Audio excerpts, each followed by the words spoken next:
ইরানের সর্বোচ্চ নেতা আয়াতুল্লাহ আলী খামেনি বেঁচে আছেন নাকি মারা গেছেন, এই নিয়ে যখন বিশ্বজুড়ে চলছে নানা আলোচনা, ঠিক এমনই এক সময়ে সামাজিক মাধ্যম এক্সের একটি পোস্ট এখন আলোচনার কেন্দ্রবিন্দুতে। পোস্টটি দেয়া হয়েছে খামেনির ভেরিফাইড এক্স অ্যাকাউন্ট থেকে, যাতে রীতিমতো ঘুম হারাম ট্রাম্প নেতানিয়াহুর।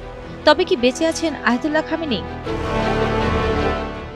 শুক্রবার ৬ মার্চ ভোরে করা ওই পোস্টটিতে দেখা যায় একটি ব্যালিস্টিক ক্ষেপণাস্ত্রের ছবি, যেখানে কয়েক শব্দে লেখা হয়, ইহুদিবাদীরা বড় একটি ভুল করেছে, ঈশ্বরের কৃপায় যার পরিণতি তাদেরকে মরিয়া করে তুলবে।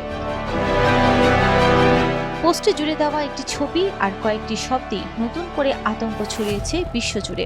কেন এই খোররামশার ৪ নিয়ে এত আতঙ্ক ইহুদিদের?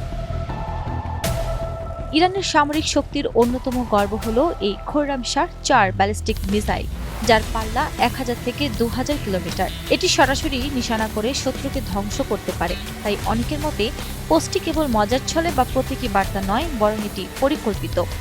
এই পরিস্থিতিতে একটি প্রশ্ন বেশ জোরে সোরেই সামনে এসেছে। যদি খামেনি মারা গিয়ে থাকেন, তাহলে তার এক্স অ্যাকাউন্টটি কে চালাচ্ছে? ইরান বাহিনীর ভেতরের কোনো কট্টরপন্থী গোষ্ঠী তার এই অ্যাকাউন্টটি ব্যবহার করছে বলে মনে করছেন কেউ কেউ। আবার বিশ্লেষকদের মতে এটি হতে পারে এক ধরনের মনস্তাত্ত্বিক লড়াই, যেখানে মৃত নেতার ডিজিটাল উপস্থিতিকে ব্যবহার করা হচ্ছে ভয় ও বিভ্রান্তি তৈরির অস্ত্র হিসেবে।